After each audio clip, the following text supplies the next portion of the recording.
Kalau lo dengerin podcast ini, kemungkinan besar lo sama kayak gue, sedang menyelesaikan sekolah atau mungkin lagi bangun karir dan keluarga. Kalau iya, ada satu isu penting yang mesti kita sadari. Lo nyadar gak? Belakangan cuaca lagi ekstrim banget. Cuaca bisa yang hujan lama banget gak habis-habis atau lagi panas banget, lah terus tiba-tiba hujan. Ada yang bilang ya mungkin emang lagi pancaroba aja.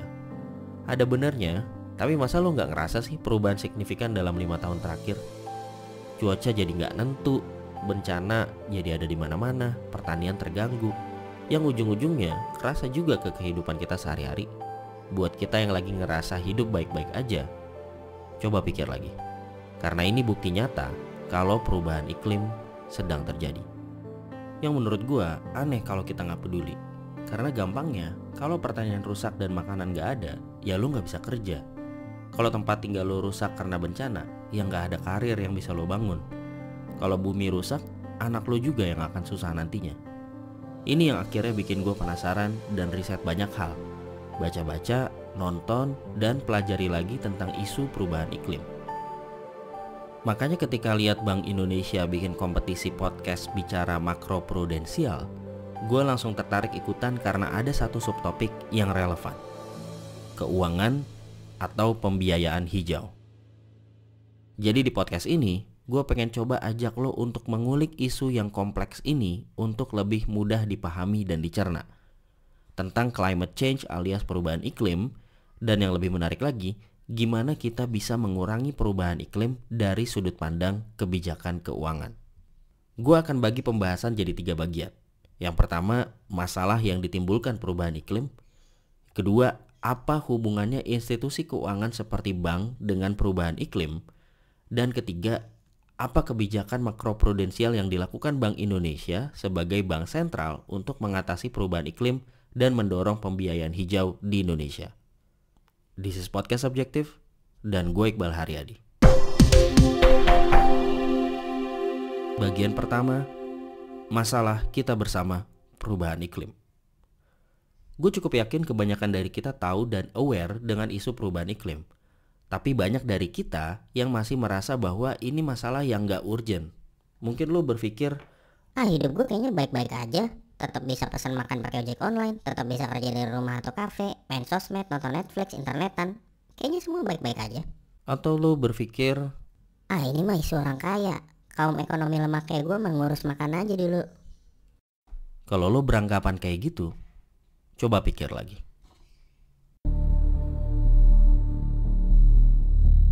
Cuaca ekstrim yang membawa bencana sekarang makin sering muncul.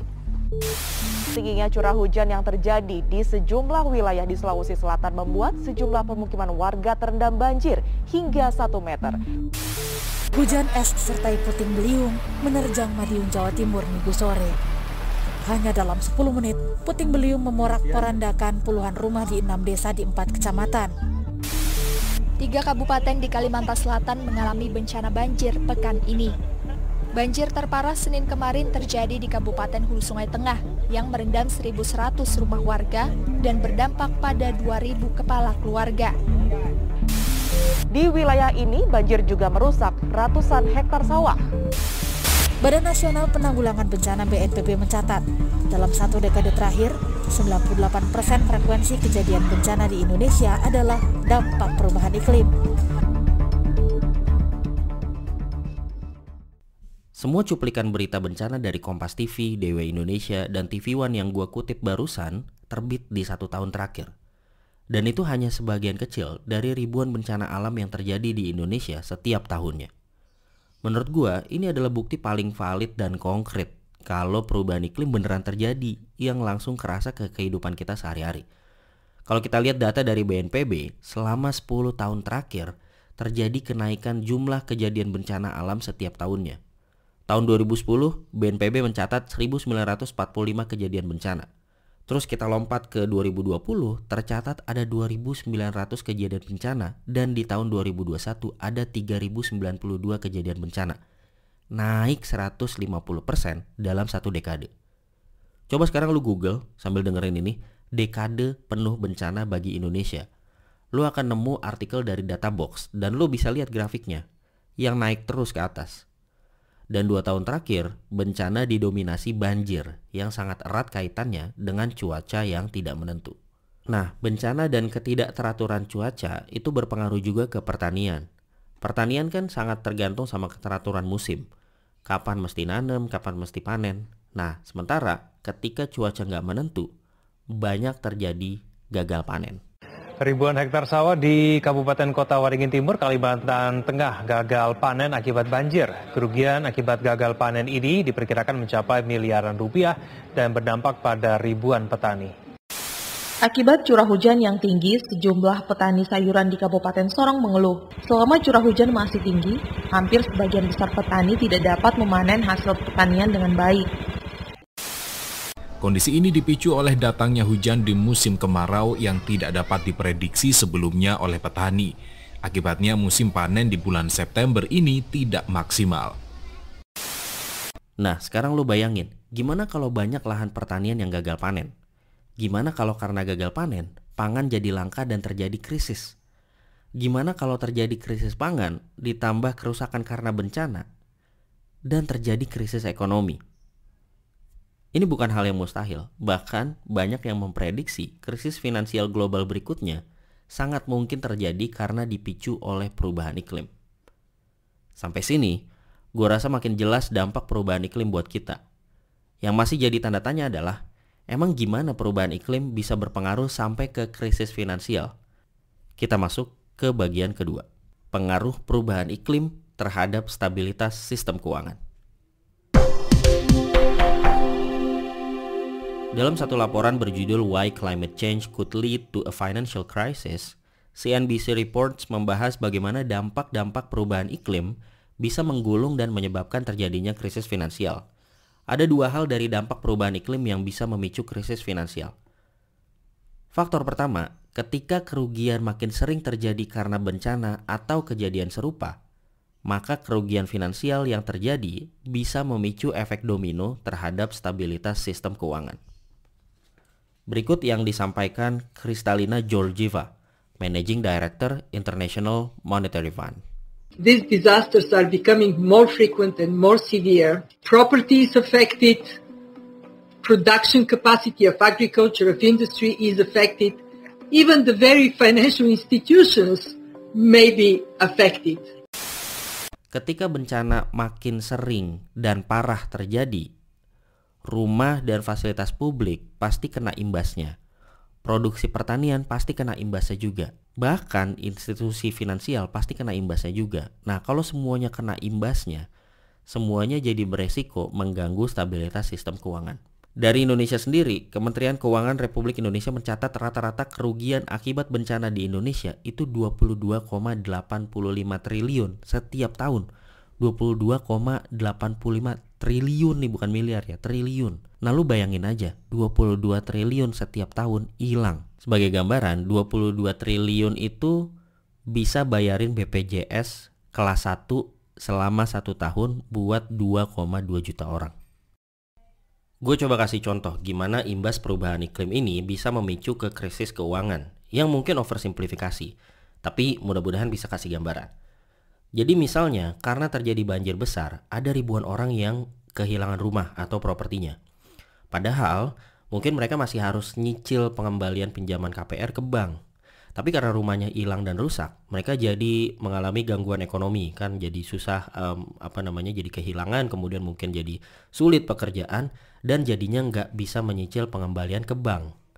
Akibatnya bank jadi kehilangan banyak pemasukan, sehingga mereka mau nggak mau harus mengurangi jumlah pinjaman yang bisa dikucurkan atau meningkatkan pemasukan dengan naikin bunga, yang bikin kredit macet jadi banyak. Terus pengusaha atau perorangan yang ingin mengajukan pinjaman untuk modal makin sedikit dan tinggal nunggu waktu, ini jadi menggulung menjadi krisis finansial. Faktor kedua, transisi kita beralih ke ekonomi yang lebih ramah lingkungan akan berpengaruh pada banyak sekali industri yang kalau nggak dijalankan segera dan dengan hati-hati akan berdampak ke banyak lini ekonomi. Jadi gini, buat mengatasi perubahan iklim, negara-negara di dunia tuh udah sepakat buat mengejar kondisi net zero emission atau nol emisi karbon, yaitu kondisi di mana jumlah emisi karbon yang dilepaskan ke atmosfer tidak melebihi jumlah emisi yang mampu diserap oleh bumi. Nah, transisi ini sering disebut dengan istilah carbon transition atau transisi karbon.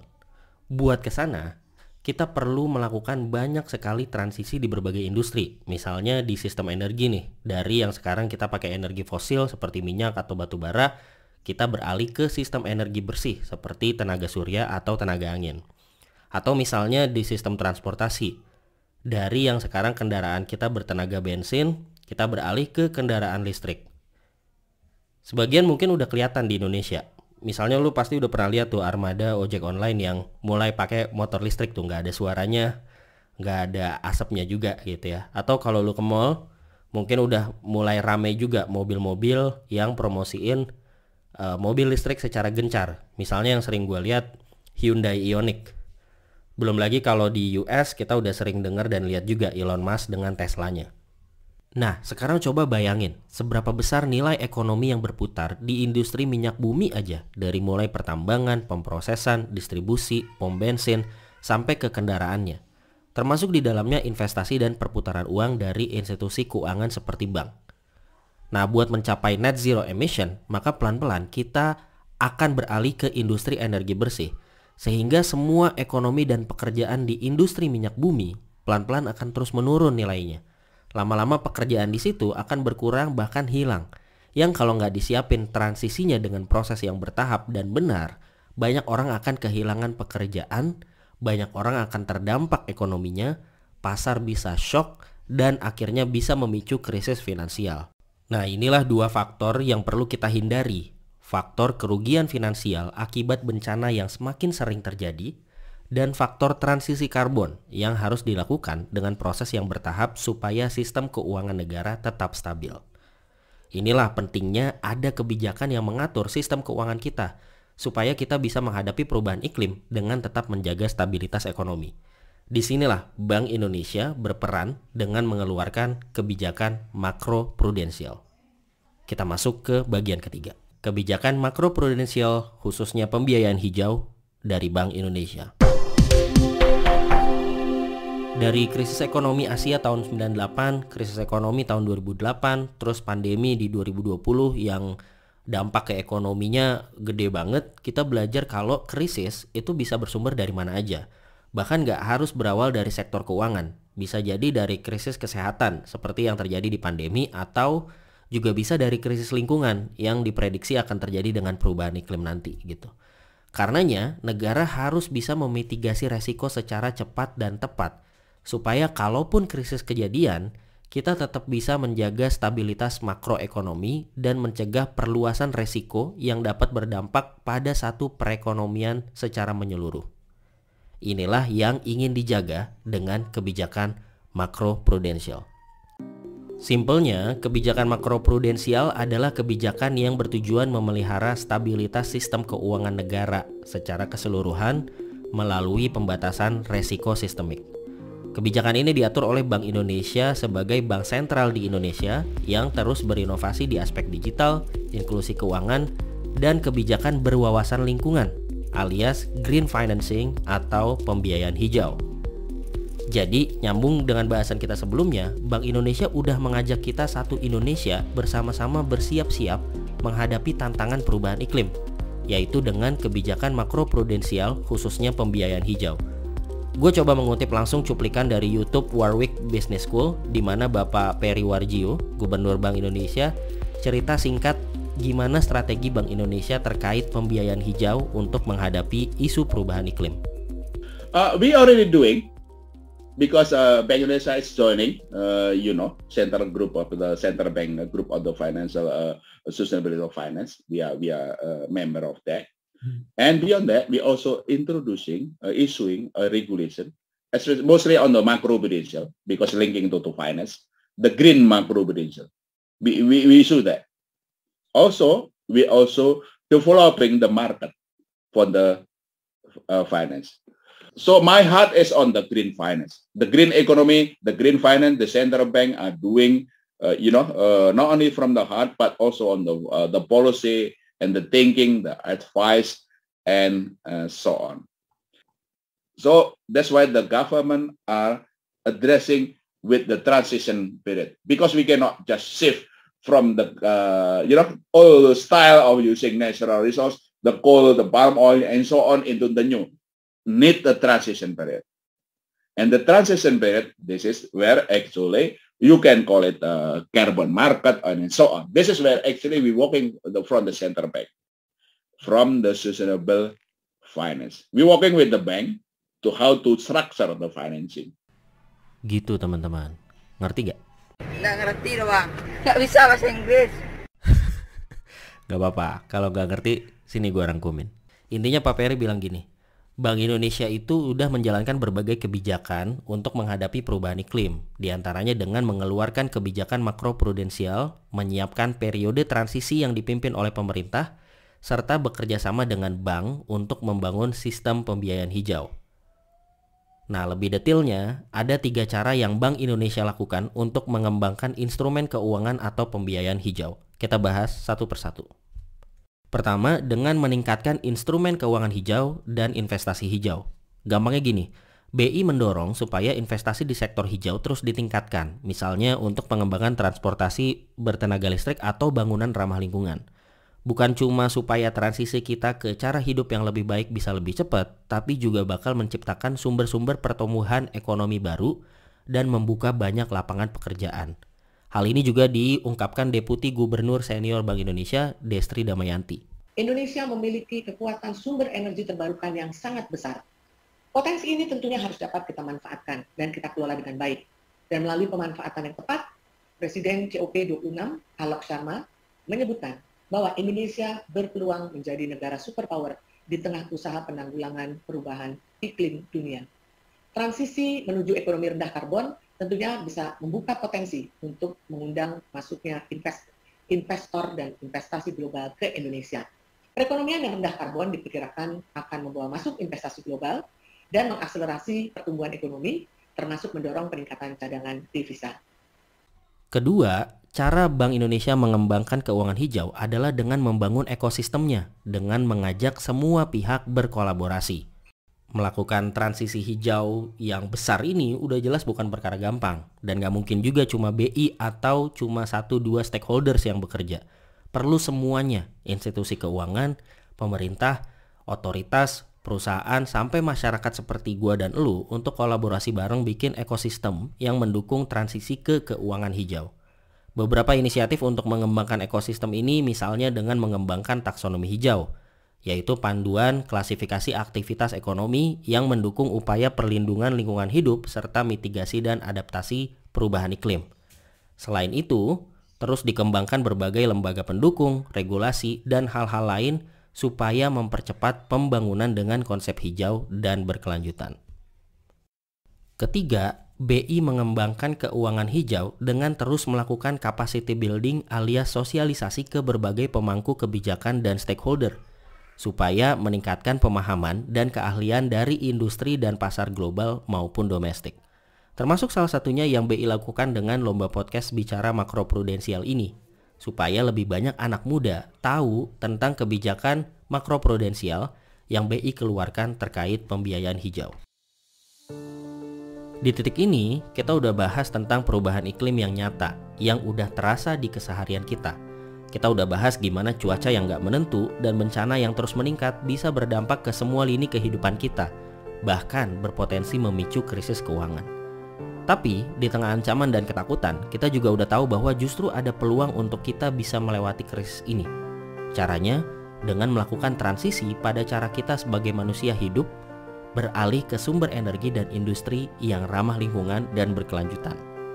Kebijakan makroprudensial yang diatur oleh Bank Indonesia bisa membantu kita sebagai negara untuk melakukan transisi menuju keuangan hijau secara cepat dan tepat dengan tetap menjaga stabilitas sistem keuangan.